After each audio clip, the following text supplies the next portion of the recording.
तर पुण्यातील कंत्राटदार खलील शेख यांनी आत्महत्या केली आणि या प्रकरणी रवींद्र धंगेकर आता नॉट रिचेबल असल्याची माहिती समोर येते।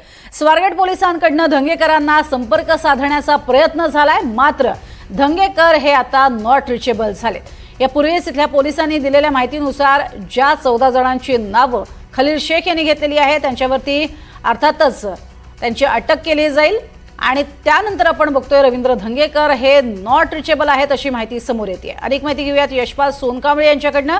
यशपाल, एकीकडे रवींद्र धंगेकर आणि त्यांच्या पत्नीचंही नाव या संपूर्ण प्रकरणात समोर येतंय, मात्र ते नॉट रिचेबल आहेत, काय अधिक माहिती?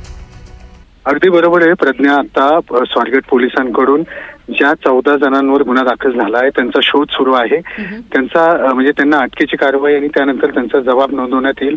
परंतु माजी आमदार रवींद्र धंगेकर आणि त्यांच्या पत्नी प्रतिभा धंगेकर हे नॉट रिचेबल झालेत।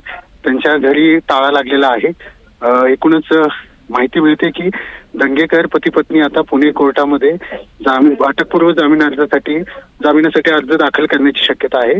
त्या पार्श्वभूमीवर आता सध्या तरी धंगेकर पती पत्नी नॉट रिचेबल आहेत। स्वारगेट पोलिसांकडून शोध सुरू आहे, परंतु अटकपूर्व जामिनासाठी जर धंगेकर गेले तर त्यापुढे काय कारवाई होईल हे पाहणं महत्त्वाचं असणार आहे।